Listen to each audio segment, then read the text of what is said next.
시작하겠습니다. 오늘은 요한계시록 10번째 시간입니다. 7교회 중에 버가모 교회, 계시록 2장 12절에서부터 17절까지 말씀입니다. 버가모 교회의 사자에게 편지하라.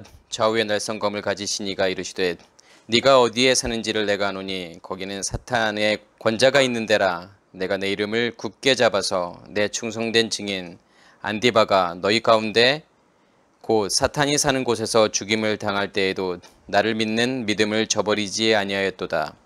그러나 내게 두어 가지 책망할 것이 있나니 거기 내게 발람의 교훈을 지키는 자들이 있도다. 발람이 발락을 가르쳐 이스라엘 자손 앞에 걸림돌을 놓아 우상의 제물을 먹게 하였고 또 행음하게 하였느니라. 이와 같이 내게도 니골라당의 교훈을 지키는 자가 있도다. 그러므로 회개하라. 그리하지 아니하면 내가 내게 속히 가서 내 입의 검으로 그들과 싸우리라. 귀 있는 자는 성령이 교회들에게 하시는 말씀을 들을지어다. 이기는 그에게는 내가 감추었던 만나를 주고 또 흰돌을 줄 터인데 그 돌 위에 새 이름을 기록한 것이 있나니 받는 자밖에는 그 이름을 알 사람이 없느니라. 아멘. 예, 오늘은 7교회 중에서 이제 버가모 교회죠. 그런데 자, 버가모라는 뜻이 무슨 뜻일까요? 버가모는 높이라는 뜻이에요. 근데 버가모라는 것이 그 뜻이 왜 높이라는 뜻인지는 제가 설교를 하면서 계속 좀 설명을 드릴 거예요. 그러면 버가모가 뜻이 왜 높이가 되는지에 대해서 우리가 이해를 하게 되겠죠. 좌우에 날선 검을 가지신 이가 이르시되, 그러니까 버가모 교회의 사자에게 편지하라. 좌우에 날선 검을 가지신 이가 이르시되라고 하죠. 누가 말씀하시는 거지 지금요? 좌우에 날선 검을 가지시니. 이것을 하기 전에 자, 버가모 교회는 몇 번째 교회지 지금요? 예, 세 번째 교회죠. 그럼 세 번째 교회이기 때문에 제가 계속 뭐하고 연관을 이렇게 지어서 설명을 드린다고 그랬죠? 7날의 창조, 그 다음에 7절기, 그 다음에 팔복. 그러면 세 번째 교회이기 때문에 버가모 교회가 그러면 셋째 날하고 관련이 있겠죠. 그리고 또 뭐하고 관련이 있냐면 초실절하고 관련이 있겠죠. 왜냐면 세 번째 절기죠. 또 8가지 복 중에 첫 번째 심령이 가난한 자는 복이 있나니 빼고 그 다음부터 7가지 복이에요. 왜냐하면 심령이 가난한 자는 복이 있나니 천국이 저희 것이며, 이것은 전체를 설명하는 복이에요. 사실은요. 마치 뭐와 같냐면 태초에 하나님이 천지를 창조하시니라. 그러면 그 다음부터 애통하는 자는 복이 있나니 그게 첫 번째 복이라고 보시면 돼요. 그렇기 때문에 세 번째 복, 의에 줄이고 목마른 자는 복이 있나니 저희가 배부를 것이며, 이거하고 제가 연관을 지어서 설명을 드릴 거예요. 자, 그러면 세 번째 날, 셋째 날에는 뭐가 만들어지죠? 제일 핵심적인 것들은 좀 기억을 하셔야 돼요. 셋째 날에는 뭐가 만들어질까요? 네, 마른 땅이 만들어지죠. 얍바샤. 그리고 난 다음에 거기에 뭐가 나오죠? 씨 가진 채소, 씨 가진 열매 맺는 나무들이 나오잖아요. 그죠? 그래서 셋째 날의 핵심은 뭐냐면 마른 땅과 씨 가진 열매죠. 근데 또 하나 뭐가 만들어지죠? 뭐가 하나 또 있죠? 예, 바다가 만들어지죠. 이게 셋째 날에서의 핵심이에요. 그러니까 이것을 잘 보시면은 오늘 말씀들이 좀 보이실 거예요. 셋째 날에 마른 땅이 만들어지고 씨 가진 열매가 맺혀지고 또 그것만 있는 게 아니라 뭐가 있냐면 바다가 있단 말이에요. 바다라는 것이 존재한단 말이에요. 이것을 이해하셔야 돼요. 그러면은 오늘 버가모 교회에 지금 말씀하시는 내용들이 보이실 거예요. 그리고 난 다음에 초실절. 초실절의 핵심은 뭘까요? 어떤 절기죠? 초실절이요? 이스라엘에서 초실절 하면 뭐부터에 지금 수확이 시작이 되는 거죠? 5월 달부터 보리 추수로부터. 그래서 그렇기 때문에 초실절 그러면 추수의 시작을 이야기하는 거예요. 그럼 추수라는 건 뭐죠? 뭐가 추수일까요? 예, 추수의 핵심은 뭐냐면 잘려나가는 거예요. 뭐가 잘려나갈까요? 예, 땅으로부터 잘려나가는 거란 말이에요. 땅으로부터의 분리를 이야기하죠. 잘 생각해 보시면 그게 뭐와 무엇의 분리를 이야기하는 거냐면 겉사람과 속사람의 분리를 이야기하는 거죠. 왜 그러냐면 땅이라고 하는 것은 어디의 영역일까요? 인간의 영역이잖아요. 인간의 영역에서부터 잘려나가는 걸 이야기하는 거죠. 분리예요. 그때부터 내가 이제 속사람으로 무엇을 깨닫기 시작하는 거냐면 나의 겉사람을 알기 시작해요. 겉사람이 보이기 시작하는 그때예요. 추수는 초실절에서부터 시작해서 어디까지 이어지죠? 그 다음 절기 77절이라고 하고 맥추절이라고도 하고 또 오순절이라고 이야기하죠. 그때 추수가 끝나는 거란 말이에요. 그런데 온전한 추수의 마침은 뭐냐면 수장절이죠. 왜요? 그때는 곡식의 저장이니까. 그걸 이해하세요. 이해하시면은 뭐가 보이냐면 우리의 믿음의 길이 보이게 돼요. 6월절로부터 시작해서 무교절을 거쳐서 왜 초실절, 77절 이렇게 쭉 가는 흐름들이 뭐냐면 똑같아요. 우리의 믿음의 길을 설명하고 있는 거란 말이에요. 7날의 창조도 마찬가지잖아요. 그죠? 그리고 또 뭘 보실 수 있으셔야 되냐면 의에 줄이고 목마른 자는 복이 있나니 저희가 배부를 것이며 이 세 가지의 내용들이 오늘 버가모 교회를 설명하는 거에 다 들어가 있다라는 거예요. 그러면 오늘 버가모 교회를 설명하는 그 내용들 중에서 우리가 이러한 내용들을 발견하실 수 있으셔야 되겠죠. 셋째 날, 그 다음에 초실절, 그 다음에 의에 줄이고 목마른 자는 복이 있나니 저희가 배부를 것이며. 자, 그러면 아까 제가 뭘 하다 말았냐면 좌우에 날선 검을 가지신 이가 지금 말을 하고 있단 말이에요. 그런데 교회에다가 이렇게 말을 할 때 표현들이 다 다르잖아요. 그죠? 지난 시간에 서머나 교회에서는 처음이며 마지막이요 죽었다가 살아나신 이가 라고 했죠. 그리고 오늘은 뭐냐면 좌우에 날선 검을 가지신 이. 그러니까 이 내용들을 잘 보면 이번 이 교회에서는 뭘 설명하고 싶은 거구나라는 힌트가 들어있단 말이에요. 자, 검이라고 하는 것은 뭐냐면 히브리어는 헤레브라는 단어를 쓰죠. 근데 이 헤레브라는 단어가 검이라는 뜻이 또 있지만 또 어떤 뜻이 있냐면 가뭄이라는 뜻이 있어요. 건조하다라는 뜻이 있어요. 그래서 하라브, 메마르다, 말라버리다, 파괴하다라는 뜻이 있어요. 검이라고 하는 것은 사실 전쟁이잖아요. 누구를 죽이고 파괴하는 거잖아요.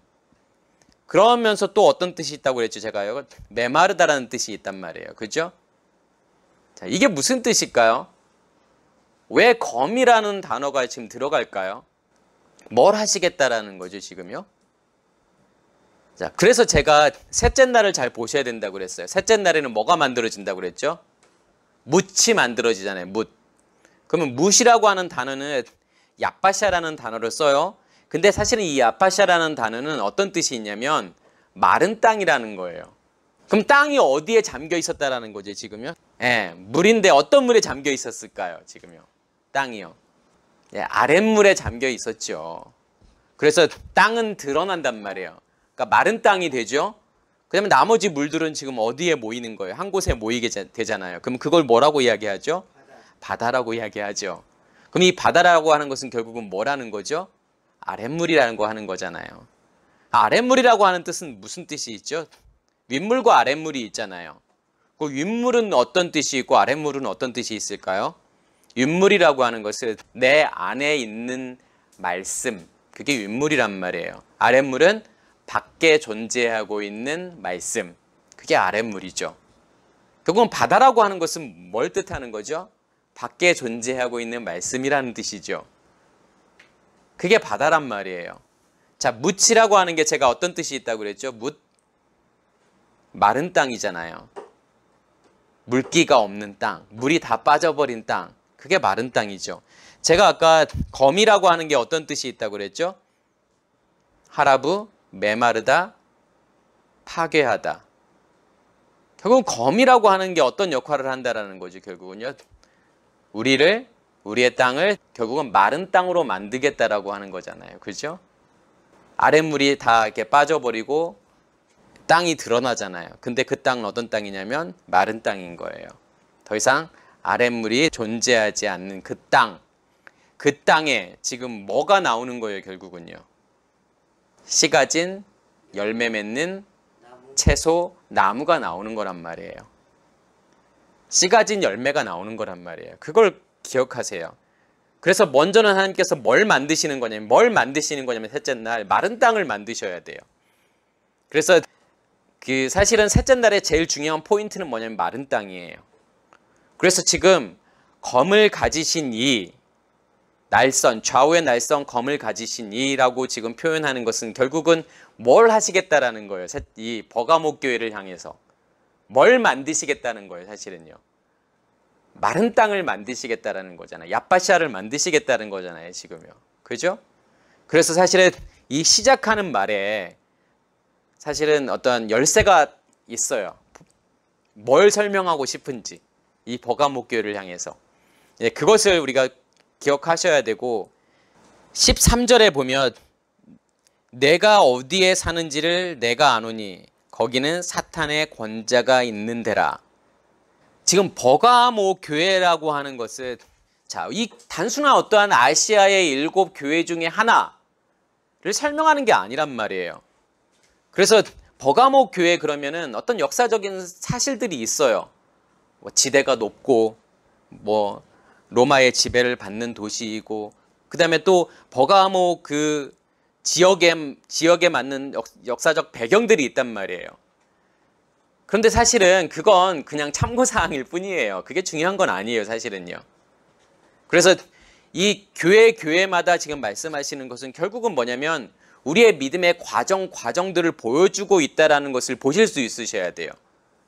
단순하게 어떠한 교훈을 주기 위한 게 아니라는 거예요. 그죠? 너희들 이렇게 안 살았지? 이렇게 안 살면 내가 너한테 벌 줄 거야. 회개해. 그래서 이렇게 살아. 그러면 내가 너에게 어떤 걸 줄게. 지금 단순하게 지금 그러한 걸 설명하는 것이 아니라 믿음의 과정들을 설명하는 거란 말이에요. 이러한 과정에서는 어떠한 일들이 있을 거고 그 다음에 이러한 과정들을 지나기 위해서는 어떠한 일들이 있어야만이 이러한 믿음의 과정들을 지나간다라는 것을 보여주는 거란 말이에요. 그렇죠? 애굽에서부터 시작한 이스라엘 백성이 어떻게 광야를 지나서 가나안 땅으로 가는 그러한 여정이 있잖아요. 믿음의 여정이 있잖아요. 그것을 뭐냐면 7 교회를 통해서 똑같이 보여준단 말이에요. 어떤 교회를 통해서는 출애굽을 하고 어떤 교회에서는 광야를 살게 되고 어떤 교회에서는 광야에서 어떠한 일들이 일어나고 그것을 어떻게 이기게 되고 또 어떠한 교회를 통해서는 요단을 건너게 되고 또 어떤 교회를 통해서는 거기에서 영적 싸움을 싸우게 되고 기업을 받게 되고 하는 내용들이 다 지금 들어가 있다는 것을 지금 기억하셔야 되겠죠. 그러면 사탄의 권자가 있다라고 하는데 그 사탄의 권자가 있는 곳이 어디일까요? 그러면요. 왜 버가모 교회를 향해서 너희가 지금 있는 그곳에 사탄의 권자가 지금 있다라고 이야기를 했을까요? 이 사탄의 권자가 뭔데요? 사탄의 보좌잖아요. 사탄의 자리잖아요. 그럼 어디예요? 어디가 사탄의 자리예요, 지금요? 사탄이 있는 곳이 어디예요, 지금요? 그걸 알아야죠. 어디에 있는지.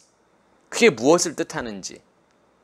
자, 여기서 보좌라고 하는 단어는 히브리어로 키세라는 단어를 쓰죠. 근데 키세라고 하는 것이 터 자리, 의자, 보좌 이런 뜻이 있어요. 그런데 이게 카사에서 온 단어인데 카사가 어떤 뜻이냐면 덮다, 가리다, 숨기다라는 뜻이 있어요.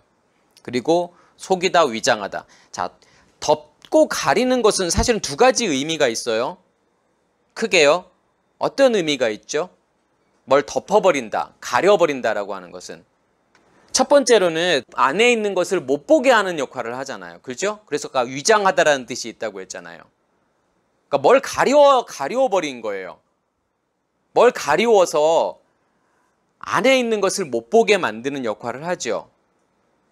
또 그리고 가린다라고 하는 것은, 덮는다라고 하는 것은 또 어떤 의미가 있을까요? 보호의 의미가 있잖아요. 지켜주는 거잖아요. 그래서 하나님께서도 뭐라고 하죠? 내가 너를 덮어버릴 거야. 나의 팔로 덮을 거야. 나의 날개로 너희를 덮을 거야. 하라고 하는 것은 어떤 의미가 있어요? 보호한다는 의미가 있잖아요. 그죠? 자, 그러면 이 보좌라고 하는 것은 결국은 어떤 의미가 있죠? 자, 하나님의 보좌가 있는 데가 어디예요? 지성소잖아요. 하나님의 보좌가 있는데요. 왜 지성소지요? 거기에 뭐가 있어요? 언약궤가 있잖아요. 그냥 언약궤에 있는데 언약궤 뚜껑을 뭐라고 이야기를 하죠? 예, 시은저라고 하죠. 언약궤 뚜껑이라고 이야기하고 시은저라고 한단 말이에요. 왜 시은저라고 할까요? 거기에 하나님의 은혜의 자리예요. 하나님의 보좌예요. 거기에는 천사 둘의 천사가 서로 날개를 맞대고 있잖아요. 하나님의 보호가 있는 곳이란 말이에요. 죄가 없는 곳이란 말이에요. 거기는요. 그래서 거기를 무엇이라고 이야기하냐면 하나님의 보좌라고 이야기를 하죠. 그래서 시은좌라고 이야기한단 말이에요. 은혜의 자리고 은혜의 보좌란 말이에요. 거기가요. 그러면 사탄의 보좌는요. 그러니까 왜 거기를 하나님의 보좌라고 이야기를 하죠? 키세? 하나님의 은혜가 있는 곳이잖아요. 하나님께서 덮어버리는 곳이잖아요. 하나님의 은혜로요. 그러면 사탄이 있는 보좌는 어떤 뜻이 있어요? 가리우는 뜻이 있잖아요. 못 보게 하는 거예요. 뭘 못 보게 하는 거예요, 결국은요? 뭘 가리워버리는 거죠? 진짜를 가리워서 못 보게 한단 말이에요. 진리를 못 보게 하는 거란 말이에요. 뭘 통해서요? 보여지는 걸로. 사탄이라고 하는 것은 어떤 뜻이죠? 공격하다, 대항하다라는 뜻이 있잖아요. 결국은 하나님을 대항한다라고 하는 게 뭐예요? 뭐가 하나님을 대항하는 거죠? 뭐가 하나님을 공격하는 거고 뭐가 하나님에 대한 반역인 거예요? 뭐가요? 어떻게 하는 게요? 하나님을 뭘로 보는 거예요? 하나님을 우상으로 보게 만드는 거예요. 하나님을 우상으로 본다라는 것은 제가 어떤 뜻이 있다고 그랬죠? 하나님을 껍질로 보는 거란 말이에요. 보여지는 그대로. 하나님을 문자의 틀에 가두어서 하나님을 보게 된단 말이에요. 그러면 하나님은 뭐가 되는 거예요? 우상이 된다니까요. 그걸 율법이라고 이야기하잖아요. 제가 계속 말씀드리는 게 뭐예요? 율법이 뭐예요? 말씀을 그냥 있는 그대로로 본단 말이에요. 문자적으로요. 그러면 문자적으로 보면 어떤 일이 발생하냐면 있는 그대로를 보고 실천하려고 한단 말이에요. 행위로 가져간단 말이에요. 그걸 율법이라고 이야기한다니까요. 사실은 뭐냐면 복음이라고 하는 것은 뭘 하라고 주신 말씀이 아니라니까요. 사실은 그 자체가 복음이에요. 하나님은 누구이고 우리가 어떻게 믿음의 길을 가게 되고 어떻게 구원에 이르는지를 설명하는 거란 말이에요. 근데 문자 그대로 보게 되면 마치 뭘 하라는 것처럼 보인단 말이에요. 이건 해, 이건 하지 마라처럼 보인단 말이에요. 그러면 그 하나님의 말씀이 뭐가 된다는 거예요? 율법이 된다는 거잖아요. 내가 지금 율법의 눈으로 누구를 보고 있는 거예요? 하나님을 보고 있는 거란 말이에요. 율법의 눈으로요. 그래서 하나님을 뭘로 만들어 버리는 거죠? 하나님을 우상으로 만들어 버린다라는 뜻이에요. 그게요. 그게 사탄이라니까요. 그게 사탄의 역할이에요. 사탄이 하는 일이란 말이에요. 그게요. 우리는 뭐 착각하는 거죠. 예수 막 못 믿게 하고 교회 못 가게 하고 그게 사탄이 하는 일이라고 생각하지만 그렇지 않단 말이에요. 하나님을 왜곡시키는 것이 사탄이 하는 일이란 말이에요. 진짜 하나님을 못 보게 만드는 거예요. 그냥 껍질 그대로, 보여지는 그대로의 하나님을 보게 만든단 말이에요. 다시 말해서 하나님을 무엇으로 보게 하는 거죠? 하나님을 우상으로 보게 하는 거예요. 그게 사탄이 하는 일이란 말이에요. 그래서 사탄의 권자라고 하는 것은 결국은 무슨 뜻이죠? 하나님을 제대로 못 보게 만드는 그 곳. 그게 사탄의 권자인 거고 사탄의 보좌란 말이에요. 진리를 진리로 보지 못하게 하는 것. 자, 그게 어디일까요, 그러면요?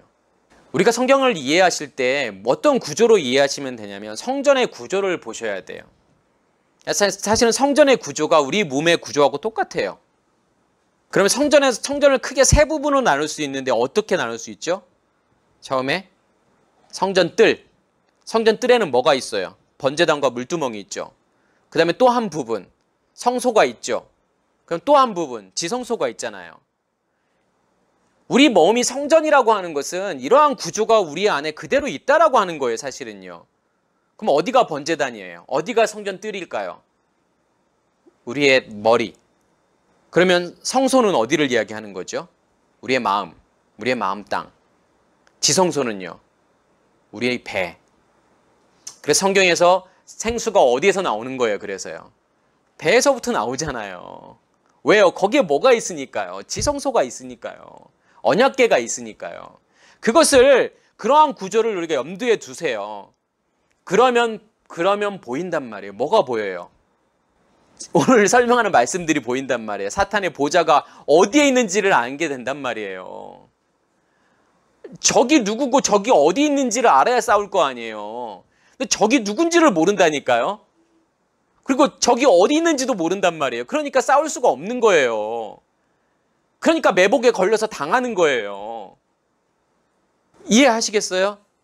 우리가 믿음의 길을 가면서 정말 놓치지 말아야 될 게 뭐냐면, 적이 누구고 적이 어디 있는지를 알아야 돼요. 아니, 사탄의 보좌가 어디 있는지도 모르는데 어떻게 싸울 거예요? 사탄의 보좌는 어디에 있냐면 성전 뜰에 있잖아요. 그죠? 거기는 무슨 세상이에요? 무엇만 있는 세상이에요. 무엇만 있는 세상일까요? 거기는요, 놋만 있는 세상이잖아요. 놋, 네오셰트. 근데 이 놋이라는 단어하고 어떠한 단어가 밀접하게 연관이 되어 있을까요? 나시, 뱀. 그래서 하나님께서 놋뱀을 만들으라고 하잖아요. 네오셰트라는 단어하고 나시라는 단어하고 서로 연관이 되어 있단 말이에요. 결국은 뱀, 나시, 뱀이라는 단어하고 이 놋이라는 단어하고 같다라는 거단 말이에요. 그죠?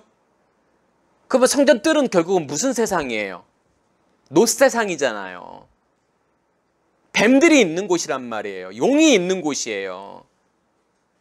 그래서 뒤에 보면은 지금 짐승이 어디서부터 나와요? 7머리에 10뿔 가진 짐승이 어디에서 나오죠? 바다에서 나온단 말이에요. 바다가 있는 곳이 어딘데요? 물두멍이잖아요.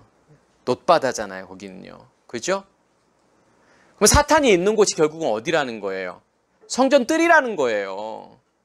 번제단이라는 거예요. 물두멍이라는 거예요. 물두멍은 결국 뭘 이야기한다고 그랬지, 제가요? 바다잖아요. 바다는 뭘 이야기한다고 그랬죠? 아랫물이잖아요. 결국 아랫물이 있는 그 세상, 거기에는 뭐가 있냐면 사탄의 보좌가 있는 거예요. 그래서 셋째 날에는 뭐가 있다고 그랬죠, 제가요? 마른 땅이 있고 바다가 있다고 그랬잖아요. 바다도 존재하고 있단 말이에요. 그 말은 무슨 말일까요? 자, 마른 땅에는 지금 뭐가 자라요, 지금요? 씨 가진 열매가 자라잖아요. 그럼 씨 가진 열매라고 하는 것은 결국은 뭘 이야기하고 싶은 거죠? 우리의 속사람을 이야기하고 싶은 거란 말이에요. 왜요? 그건 어디서부터 나오는 거예요? 내가 가지고 있는 게 아니잖아요. 그 씨가 뭔데요? 그 씨가 어디서부터 나와요? 예수의 십자가의 죽음을 통해서 그 생명이 내 안에 심겨지면 그것을 씨라고 이야기를 하잖아요. 빛이라고 이야기하고 불이라고 이야기하잖아요. 그러면 그게 내가 가지고 있는 게 아니잖아요. 원래부터요. 그죠? 누구를 통해서 주신 거예요? 예수 그리스도를 통해서 받은 거잖아요. 그렇게 해서 씨가 심겨지고, 씨가 심겨져서 그게 싹이 나고 열매가 맺기 위해서는 뭐가 필요해요? 물이 필요하잖아요. 그럼 그 물은 어디서부터 나오는 물인데요? 지성소로부터 나오는 물이잖아요. 하늘로부터 나오는 물이잖아요.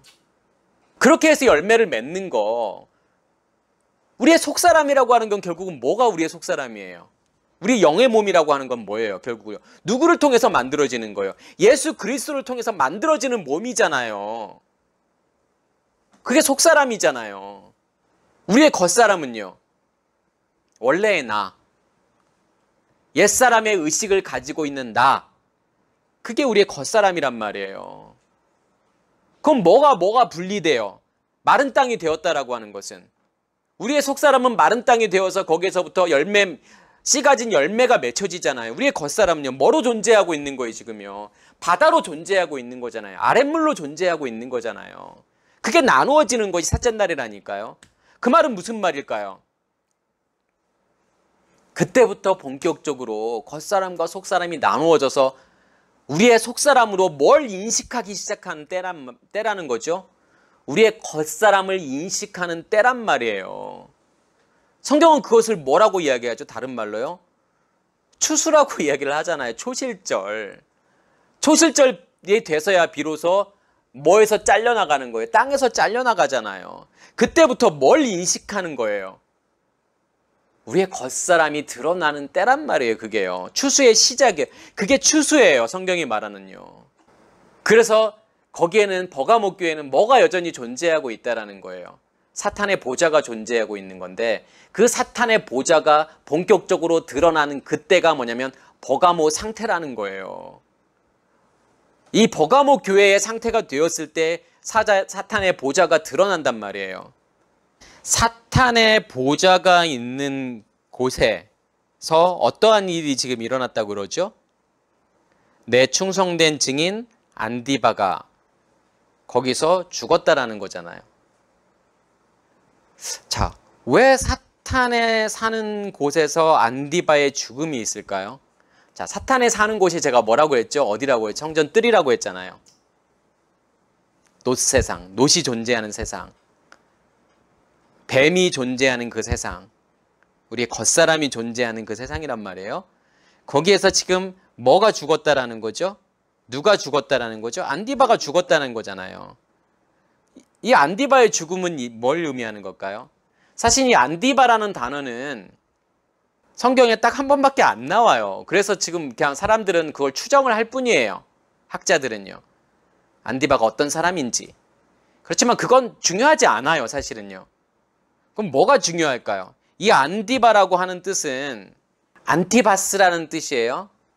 근데 이 안티바스라고 하는 것은 어떤 뜻이냐면 빠테르라는 단어와 안티라는 단어의 합성어예요. 안티빠테르. 그래서 안티파스예요. 그러면 이 안티파스라고 하는 것은 결국은 뭐냐면 아버지와 같은이라는 뜻이에요. 아버지를 대신하여 라는 뜻이에요. 자, 아버지와 같은, 아버지를 대신하여. 이 단어가 들려지는 순간 누가 생각이 나실까요? 누가 생각이 나죠? 예수가 생각이 나죠. 누구로 오신 걸까요? 그분은요. 아버지로 오신 거란 말이에요. 왜 아버지로 오셨을까요? 아들이면서 아버지로 오셨어요. 왜요? 아들은 누구의 일을 하는 거죠? 아버지의 일을 하잖아요. 아버지를 대신하여 왔단 말이에요. 누가요? 예수가요. 왜요? 누구니까요? 아들이니까요. 뭘 하러 오신 거예요? 죽으려고 오신 거잖아요. 죽기 위해서, 십자가에서 죽기 위해서 오신 거잖아요. 그러면 예수가 누구라는 거예요, 결국은요? 안디바라는 거예요. 그 안디바가 어디서 죽어요, 지금요? 사탄의 보좌가 있는 곳에서 죽잖아요. 그럼 사탄의 보좌가 있는 곳이 어디라고 했죠? 성전 뜰. 예수가 어디서 죽어요? 무엇으로 죽어요? 제물로 죽잖아요. 번제단의 제물로요. 그럼 예수가 어디서 죽은 거예요? 번제단에서 죽은 거잖아요. 거기가 어딘데요? 거기가 십자가란 말이에요. 거기가 성전 뜰이란 말이에요. 그래서 내 충성된 증인 안디바가 너희 가운데 곧 사탄이 사는 곳에서 죽임을 당할 때에도 나를 믿는 믿음을 저버리지 아니하였다라고 하는 거예요.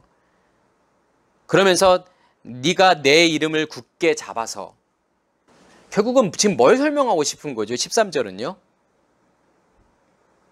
누구를 통해서? 결국은 이 안디바의 죽음을 통해서 여기서 만들어진 게 뭐라는 거예요? 죽음을 통해서 만들어지는 게 믿음이라는 거예요. 그 믿음을 우리가 계속 가지고 있다라는 거잖아요. 소유하고 있다라는 거잖아요. 그죠? 그 이름을 소유하고 있는 거예요. 그게요. 쉔이 뭔데요, 결국은요? 쉰하고 맴이잖아요. 번제단과 물두멍이란 말이에요. 번제단과 물두멍을 통과했단 말이에요. 그게 이름이라니까요. 그래서 그 이름을 굳게 잡고 있다라고 하는 것은 결국은 뭘 의미하는 거예요? 번제단과 물두멍을 통과했다라는 거잖아요. 출애굽했다라는 거잖아요. 출애굽에서 지금 어디를 살고 있다라는 거죠? 광야를 살고 있다라는 거죠. 그럼 그 이름이 있다라고 하는 것은 내 안에 뭐가 존재하고 있다라는 거죠? 불과 물. 다시 말해서 불과 말씀. 그 말씀이 내 안에 존재하고 있다라는 거잖아요. 누구를 통해서요, 결국은요? 예수의 죽음을 통해서요. 그러한 일이 일어난다라는 거예요. 그곳에서 나와서 내가 믿음을 소유하고 있다라는 걸 지금 13절이 설명하고 있는 거잖아요. 그렇죠? 14절에서는 책망할 것이 있대요. 근데 뭐가 어떤 걸 책망할 게 있다라는 거죠, 지금요? 예, 발람의 교훈이라고 나오죠. 그러니까 발람의 가르침이에요. 발람의 가르침을 지키는 자들이 있도다. 자, 발람의 가르침이 뭘까요? 뭐가 발람의 가르침일까요? 발람이 어떤 인물이죠? 발람이 누구죠? 성경에는 뭐라고 나와 있죠? 부올의 아들이라고 나와 있죠. 그러면서 또 어떤 설명들이 있죠? 발람 그러면 발락이 발람에게 찾아가잖아요. 그래서 누구를 저주하라고 그러죠? 이스라엘을 저주하라고 그런단 말이에요. 그런데 발람이 저주를 해요, 안 해요? 안 하잖아요. 사실은 처음에 가지 말라고 했는데 따라가잖아요. 그때 누구를 통해서 하나님께서 막으시죠? 누가 말을 하죠? 나귀가 말을 하잖아요. 그래서 발람이 발락을 따라가는 것을 막잖아요. 근데 하나님께서 가라고 한단 말이에요. 그래서 발락이 원하는 것은 저주를 하기 원한단 말이에요. 근데 발람은 저주를 하지 않죠. 되레어 이스라엘 백성들을 축복하잖아요. 거기서 끝나요. 그리고요. 그 다음에 또 이제 발람이 또 등장한단 말이에요. 어디에서 발람이 등장하죠? 어떤 사건에서? 지금 모세도 그 이야기를 하죠, 나중에요. 그리고 지금 요한계시록에서도 그 이야기를 또 한단 말이에요. 발람이 어디에 등장해요? 바알부올이라는 데서 등장하잖아요. 바알부올 사건. 이스라엘 백성들이 우상을 섬기고 음행하는 사건이 있잖아요. 이 부올이라는 곳에서 바알을 섬기잖아요. 그래서 바알부올이잖아요. 거기에서 누가 나와요? 그 사건의 원인을 누구로 지목해요? 모세도 그 사건의 원인을 발람으로 지목한단 말이에요. 근데 여기서도 마찬가지예요. 여기에서도 우상의 재물을 먹고 음행하게 만든 것의 원인을 누구로 지금 돌리는 거죠? 발람으로 돌리잖아요. 왜 그럴까요? 그러니까 구체적인 내용들이 나오지는 않아요. 발람이 뭐 어떻게 해서 이스라엘 백성을 이렇게 음행하게 만들었는지에 대한 사실은 구체적인 내용을 나오지는 않아요. 근데 우리는 무엇으로 미루어 짐작할 수가 있을까요? 깨달을 수가 있을까요? 발람이라는 이름을 통해서 우리가 좀 그것을 알 수가 있는 힌트가 있죠.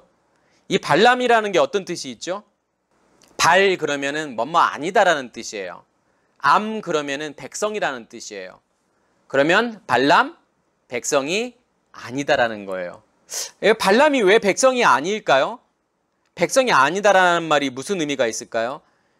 조금 더 힌트를 얻으려면 무엇을 통해서 힌트를 얻을 수 있냐면 부올의 아들이래요. 그러면 부올이라는 게 뭐죠? 어떤 뜻이 있냐면 횃불이라는 뜻이 있고 등이라는 뜻이 있어요. 그리고 태우다, 소모하다라는 뜻이 있어요. 뭔가를 태우고 뭔가를 소모해요. 근데 백성이 아니에요. 왜냐하면 아들이라고 하는 것은 어떤 아버지의 상태를 완성하는 게 아들의 상태란 말이에요. 그러면 부올의 상태에서 그러면 백성이 아닌 거가 된다라고 하는 것은 어떤 의미가 있어요? 자, 백성이라고 하는 것은 어떤 의미가 있을까요? 누가 백성일까요? 어떤 상태가 되어야 백성일까요? 하나님의 백성이 된다라고 하는 것은 뭐냐면 어떠한 잔치에 지금 들어올 수 있어야 될까요? 사실은 혼인잔치에 들어올 수 있어야 되죠. 이 혼인잔치라고 하는 것은 천국잔치란 말이에요. 결국은 어떠한 사람들이 이 천국잔치에 들어올 수 있고 하나님의 백성이 될 수 있을까요? 어떤 사람들이요? 천국의 상태가 되어야 된단 말이에요. 그렇죠? 천국의 상태가 되어야만이 무엇이 되는 거냐면 그 상태가 하나님의 백성이 되는 거란 말이에요. 그렇죠? 자, 그러면 백성이하고 백성인 거하고 백성 아닌 거의 차이점이 뭘까요? 어떤 사람이 백성이고 어떤 사람이 백성이 아닐까요? 어떤 사람이 혼인잔치에 참여하게 되고 어떤 사람이 혼인잔치에 참여하지 못하게 될까요? 그 차이점은 뭘까요? 열처녀의 비유를 한번 생각해 보세요. 지혜로운 다섯 처녀와 미련한 다섯 처녀가 있어요. 그들의 차이점이 뭐예요? 그들의 공통점이 뭐죠? 둘 다 기름을 가지고 있어요. 두 그룹 다. 미련한 다섯 처녀, 지혜로운 다섯 처녀. 차이점은 뭐예요? 신랑을 맞을 정도의 기름이 있느냐 없느냐의 차이란 말이에요. 자, 그게 뭘 이야기하는 걸까요? 신랑을 맞을 수 있을 정도의 기름. 그 기름이라고 하는 것은 결국은 어떤 기름이에요? 기름이라고 하는 것은 말씀이란 말이에요. 그럼 어떠한 말씀이요? 신랑을 맞기 위해서는 어떠한 말씀이 존재해야 되는 거죠? 우리 안에 말씀이 존재해야 된단 말이에요. 윗물이 존재해야 된단 말이에요. 아랫물로는요. 아랫물로는 신랑을 맞을 수 있는 기름이 안 된단 말이에요. 그건 없어지는 기름이란 말이에요. 그건 타고 없어져 버리는 기름이란 말이에요. 그래서 아까 제가 부올이라는 뜻이 태우다, 소모하다라는 뜻이 있단 말이에요. 그러니까 미련한 다섯 처녀의 상태란 말이에요. 그게요. 가지고 있어요. 근데 그건 없어지고 소모될 수밖에 없는 기름인 거예요. 그럼 영원히 꺼지지 않는 그런 등을 준비하기 위해서는 뭐가 필요한 거죠? 우리 안에서 계속 솟아나는 뭐가 필요해요? 말씀이 필요하잖아요. 그 말씀이 기름 부음으로 준비가 되어야죠. 기름 부음으로 예비가 되어야죠. 그래야만이 그 불이 꺼지지 않는다니까요. 우리 안에 있는 등불이 꺼지지 않는단 말이에요. 이해가 되세요? 그게 지혜로운 다섯 처녀라니까요. 밖에 있는 기름으로는 안 된다라는 거예요. 그 기름이 어디에서 준비가 되어야 된다는 거죠? 우리 안에서요. 그럼 발람의 상태라는 것은 결국 어떤 상태를 이야기하는 거죠? 지금 말씀이 어디에 있는 상태예요? 밖에 존재하고 있는 거잖아요. 그래서 백성이 아닌 거란 말이에요.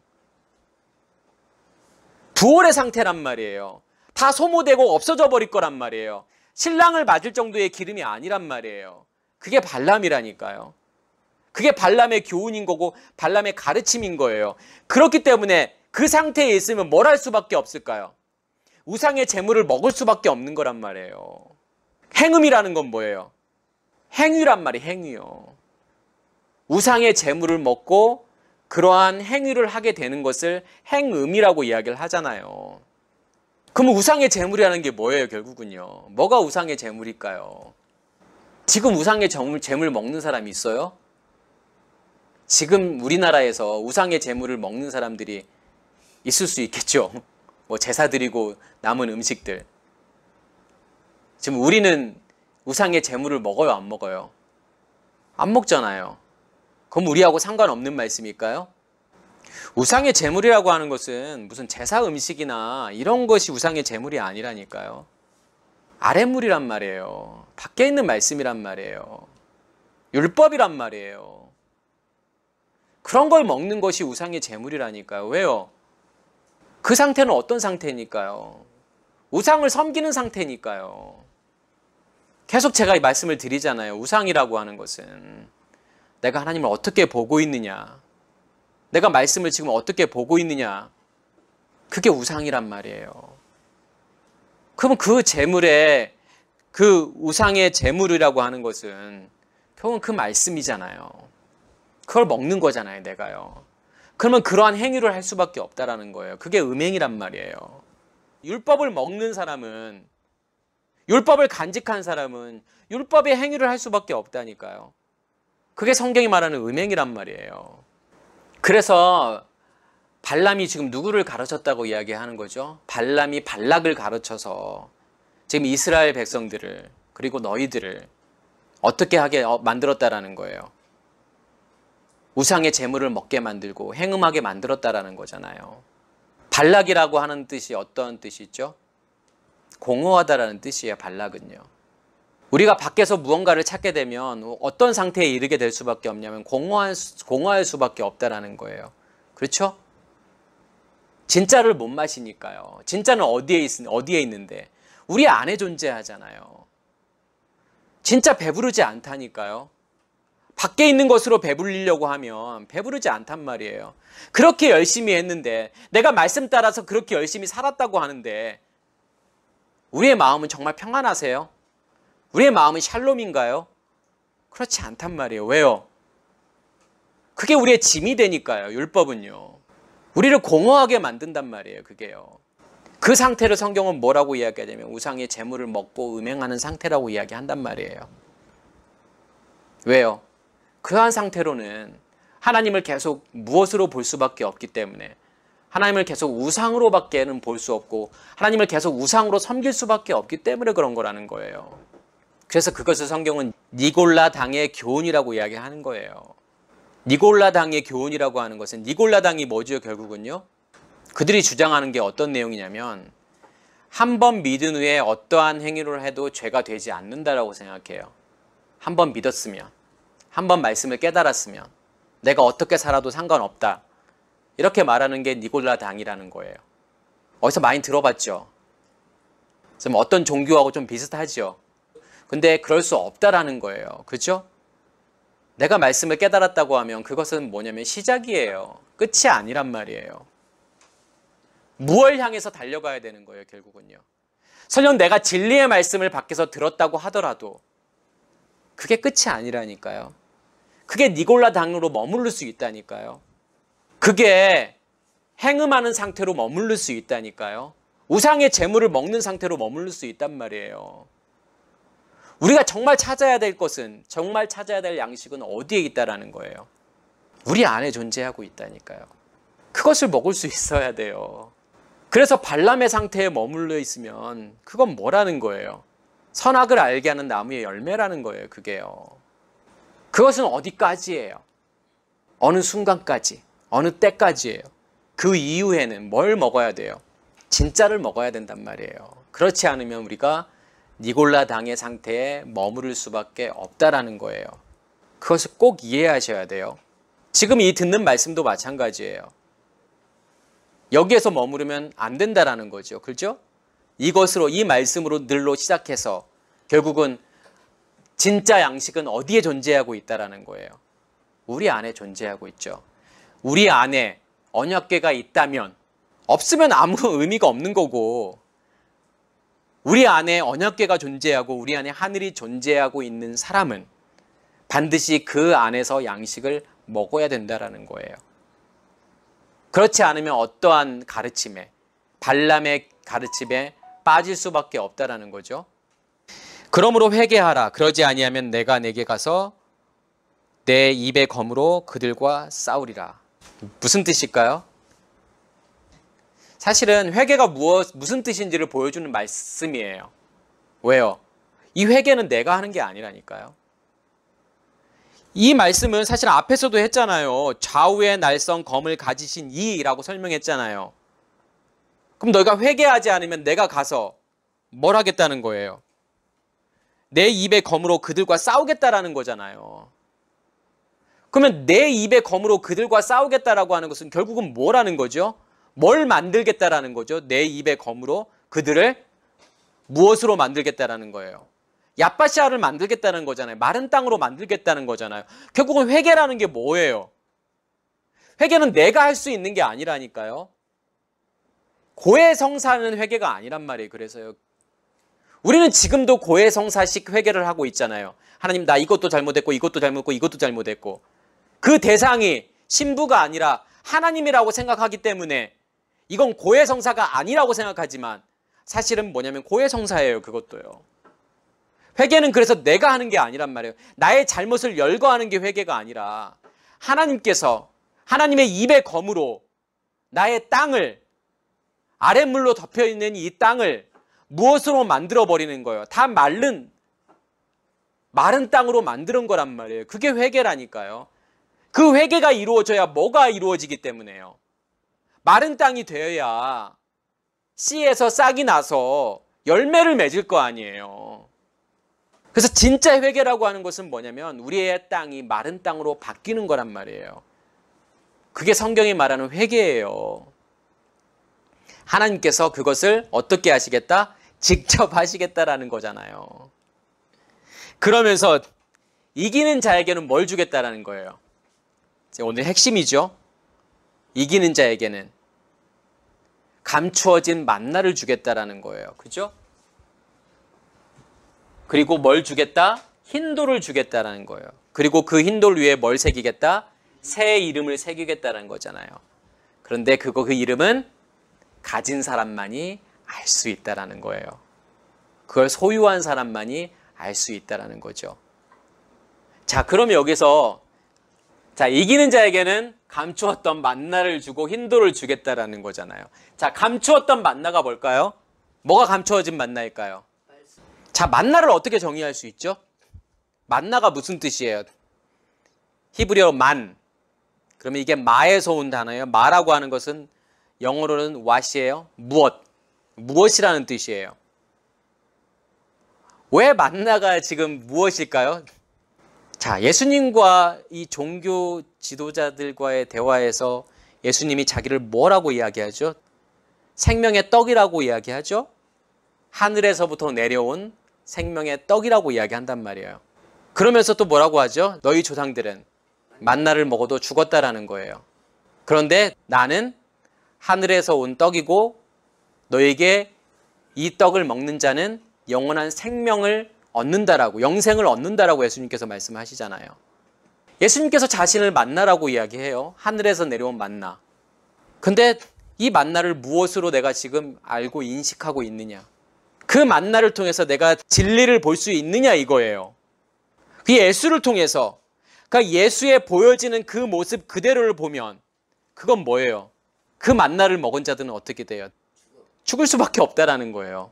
그렇지만 그 안에 감춰져 있는 진짜를 본 자들은, 그 진짜를 맛본 자들은, 그 하늘에서부터 내려오는 그 양식, 진짜 양식을 맛본 자들은 어떻게 된다는 거예요? 영생을 살게 된다라는 거잖아요. 진정한 생명을 가지게 된단 말이에요. 그게요. 그러면 그 차이가 뭐죠? 이스라엘 백성들이, 너희 조상들이 먹었던 그 만나와 예수라는 하늘에서 내려오는 그 만나와 그 차이가 뭐라는 거예요? 그게 안에 있느냐 밖에 있느냐의 차이라니까요. 그 만나를 보이는 그대로 먹으면 죽는다라는 거잖아요. 진짜 양식은 어디에 있죠? 하늘에 있잖아요. 우리 안에 하늘. 지성소요. 거기서부터 나오는 그 말씀, 그 만나를 먹어야 된다니까요. 그렇지 않으면 만나는 뭐가 될 수밖에 없는 거예요. 항상 비밀이 된 거예요. 비밀이 될 수밖에 없다는 거예요. 그래서 예수를 믿으면 믿을수록 어떻게 돼요? 우리는요. 계속 의문부호가 생기는 거예요. 왜요? 진짜를 먹지 못해서 그런 거예요. 감추어진 만나를 주겠다라고 하는 것은 뭐예요? 너에게 진짜를 열어 보여주겠다라는 거잖아요. 겉에 보여지는 만나 말고 그 안에 감추어져 있는 진짜 만나, 하늘의 양식, 그것을 내가 너희에게 주겠다라는 거잖아요. 그죠? 그 양식은 어디에 있는 양식이니까? 우리 안에 있는 양식이니까 그 양식을 내가 너희에게 줄게. 이기는 자들은 그것을 맛볼 수 있다라는 거잖아요. 그것을 먹을 수 있다라는 거잖아요. 그래서 그게 의에 줄이고 목마른 자는 복이 있나니 저희가 배부를 것이라고 하는 거. 의에 줄이고 목마른 자들에게 진짜 양식을 주겠다는 거잖아요. 그 양식을 먹는 자가 배부르게 되는 거잖아요. 무엇으로 배부르는 거예요, 그게요? 그 배부른 상태가 어떤 상태예요? 씨 가진 열매란 말이에요, 그게요. 씨 가진 열매의 상태란 말이에요. 그 과일을 주겠다라는 거잖아요. 흰 돌 위에 새 이름을 주겠다라는 거죠. 뭐가 흰 돌일까요? 우리는 이 돌을 누구로 이야기하죠? 에벤 그러면 누구를 이야기하죠? 성경에서요. 예수라는 돌을 이야기하죠. 그럼 흰 돌이라고 하는 것, 이게 라반이라는 뜻이에요. 라반은 희다, 깨끗하다, 청결하다라는 뜻이죠. 그러면 희다라고 하는 것은 결국은 깨끗한 돌을 이야기하는 거란 말이에요. 그럼 뭐가 지금 깨끗한 돌일까요, 지금요? 십자가에 죽고 부활하신 그 예수를 이야기하는 거죠. 그 상태. 다시 말해서 우리의 안에 어떠한 상태를 이야기하는 거죠? 부활의 상태를 이야기하는 거란 말이에요. 그 상태에서의 새 이름이라고 하는 것은 어떤 이름이에요? 쉔. 제가 쉔 그러면 항상 뭘 생각해야 된다고 했죠? 이 이름이라고 하는 것은요. 쉰, 불, 맴, 말씀. 결국은 우리 안에 간직되어져 있는 불, 빛. 그것과 말씀. 성소 안에 있는 간직되어져 있는 빛. 그리고 지성소 안에 있는 무엇? 말씀, 언약궤. 지금 이걸 이야기하는 거란 말이에요. 쉔이라고 하는 이름이라고 하는 것은요. 우리 안에 너희 안에 예수의 이름이 있어라고 이야기하는 것은 너희 안에 쉔이 있냐라는 거잖아요. 그 쉔은 뭘 이야기하는 거라고요? 금초대, 성소 안에 있는 7 금초대와 지성소 안에 있는 언약궤, 2 돌판, 그것이 우리 안에 있느냐 이거예요. 그걸 간직한 자들이 그 예수의 이름이 우리 안에 있는 거라니까요. 결국은 흰 돌이라고 하는 것은 뭘 이야기하는 거죠? 얏바샤, 마른 땅. 그리고 마른 땅에 있는 그 새 이름, 흰 돌 위에 있는 새 이름이라고 하는 것은 씨 가진 열매잖아요. 그 마른 땅에서 나오는 씨 가진 열매, 그게 새 이름이라니까요. 이것은 가지고 있는 사람만이 알 수 있는 거라니까요. 이해되세요? 없는 사람들은 그것을 느낄 수조차 없어요. 알 수조차 없단 말이에요. 그런데 가지고 있는 사람들은 너무나도 분명하잖아요. 그게 확실하단 말이에요. 그렇죠? 우리 안에 있는 불이 무엇을 통해서 계속 빛나요? 우리 안에 있는 지성소로부터 나오는 그 생수가 기름으로 준비가 되잖아요. 계속 끊이지 않고 계속 준비가 되잖아요. 처음에는요, 그 기름이 어디에서 부어지죠? 밖에서요. 밖에 있는 말씀이 기름 부음으로 임하잖아요. 그게 이름이라니까요. 그 이름을 먼저 받게 되잖아요. 그 다음에 새 이름을 받는다라고 하는 것은 어디서부터 나오는 기름이에요. 이건요, 우리 안에 간직되어져 있는 언약궤로부터 나오는 기름이, 그 말씀이 기름으로 예비가 된단 말이에요. 그 기름은 끊이지 않고 나오는 말씀이란 말이에요. 그걸 통해서 우리 안에서 뭐가 계속 빛나죠? 불이 꺼지지 않고 계속 타잖아요. 그걸 새 이름이라고 이야기를 한단 말이에요. 새로 가진 이름이요. 이게 씨 가진 열매라니까요. 그걸 하나님께서 주시겠다라고 하는 거잖아요. 그게 의에 줄이고 목마른 자는 배부르다는 거하고 똑같은 거란 말이에요. 그래서 셋째 날 초실절 의에 줄이고 목마른 자는 복이 있나니 저희가 배부를 것이며, 이게 같이 하나가 연결이 되잖아요. 지금요. 그 이름을 가지고 있는 사람들은 너무나도 분명하게 알게 된다니까요. 가지면 가질수록 더 확실하게 알게 된단 말이에요. 진짜 그 불이 내 안에 타고 있네. 그것을 깨닫게 된다니까요. 시간이 지나면 지날수록 더 확실하고 더 분명하게 알게 된단 말이에요. 그 7 금초대가 내 안에서 타고 있음을요. 그러니까 우리가 기도할 때 마음이 뜨거워지잖아요. 말씀을 들을 때 마음이 뜨거워지잖아요. 이유가 뭐예요? 우리 안에 뭐가 존재하고 있기 때문에요. 우리 안에 그 새 이름이 존재하고 있기 때문에요. 그래서 받은 자만 알 수 있다니까요. 받지 않은 자는 절대로 알 수 없는 이름이란 말이에요. 그게요. 돌 위에 제 이름을 딱 거기다가 새겨가지고 딱 주는 걸까요? 그런 거 아니잖아요. 그래서 제가 처음에 버가모가 어떤 뜻이라고 했죠? 높이라고 말씀을 드렸잖아요. 높이. 이 높이는 결국은 뭘 이야기하는 거였죠? 내 안에 말씀으로 채워지는 그 높이를 이야기하는 거잖아요. 의에 줄이고 목마른 자는 배부를 거라고 하는, 그리고 씨 가진 열매, 셋째 날에. 결국 이게 뭘 이야기하는 거? 높이를 이야기하는 거잖아요. 높이라고 하는 것은 결국은 우리의 속사람의 자람을 이야기하는 거란 말이에요. 그렇죠? 우리 속사람이 자랐다라는 거잖아요. 열매를 맺었다라고 하는 것은 자란 거잖아요. 그래서 버가모라는 뜻이 높이라는 뜻이죠. 이 교회, 7 교회를 통해서 잘 보시면 그 아시아에 교회가 7개밖에 없겠어요? 많은 교회들이 있었겠죠. 근데 왜 7개에만 톡 찍어서 이렇게 편지를 보낼까요? 이 7 교회를 통해서 뭔가를 보여주기 위함이잖아요. 뭘 보여주기 위함이에요? 7날의 창조 보여주기 위한 거잖아요. 7 절기를 보여주기 위한 거잖아요. 그걸 깨달으시라고요. 그리고 내가 가는 길을 볼 수 있어야 될 거 아니에요.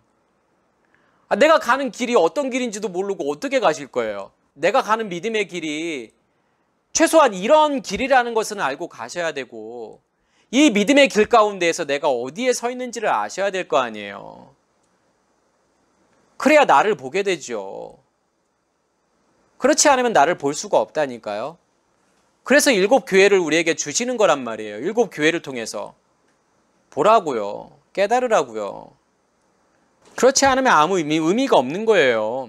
오늘 말씀을 통해서 우리도 그 감추어져 있던 만나를 먹고 또 그 흰 돌 위에 새 이름이 새겨져서 그걸 통해서 우리가 믿음의 길을 제대로 걸어갈 수 있기를 간절히 소원합니다.